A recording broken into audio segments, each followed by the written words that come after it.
The Collector's Masquerade. Detective Evelyn Shaw had seen her share of gruesome crimes. But the body found that morning, displayed like a macabre trophy in the heart of a wealthy district, was something else entirely. The victim, a woman in her late 20s, had been strangled with a silk stocking, her body posed with eerie precision in a small, lavish apartment. A cryptic note left at the scene read, "Do you see what I see? The Blackout Ripper." Evelyn recognized the reference instantly. Gordon Cummins, an infamous serial killer who terrorized London during World War II, had been nicknamed the Blackout Ripper for his brutal killings during citywide blackouts. Over the next week, the murders continued, each one meticulously crafted to mirror a historical serial killer's crimes. The second victim, an older man, was found dismembered in a bathtub, much like the notorious Chicago criminal, H. Holmes. Another note: "Building my castle one brick at a time."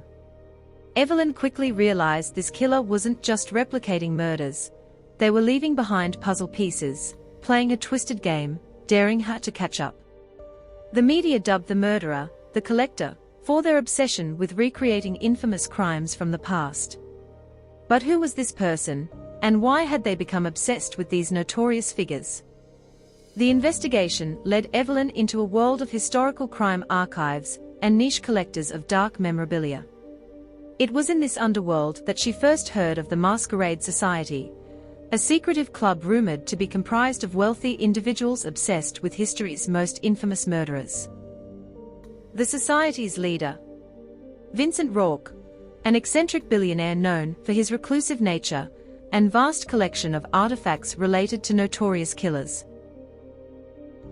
Evelyn needed a way in, and a lead soon presented itself: an art auction featuring items once owned by none other than Jack the Ripper. Using her connections, Evelyn managed to infiltrate the society's next gathering. It was held in one of Rourke's many estates, an opulent mansion on the outskirts of the city. Inside, the air was thick with the scent of wealth and depravity. Rourke himself was there, an enigmatic figure draped in a velvet robe, casually discussing with his guests the finer details of the Zodiac killer's cryptic letters. As the evening unfolded, Evelyn noticed something off about the way Rourke moved through the crowd. He wasn't just an observer, he was studying them, the same way he must have studied his victims.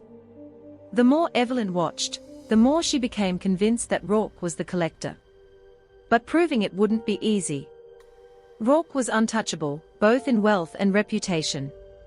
He had connections, influence, and a carefully constructed alibi for each of the murders.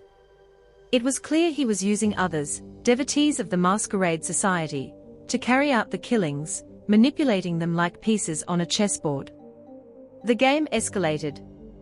Another body turned up, staged to mimic the crimes of the Night Stalker, Richard Ramirez. The note this time was chillingly direct. "How well do you know your own history, detective?" Evelyn realized this was personal now.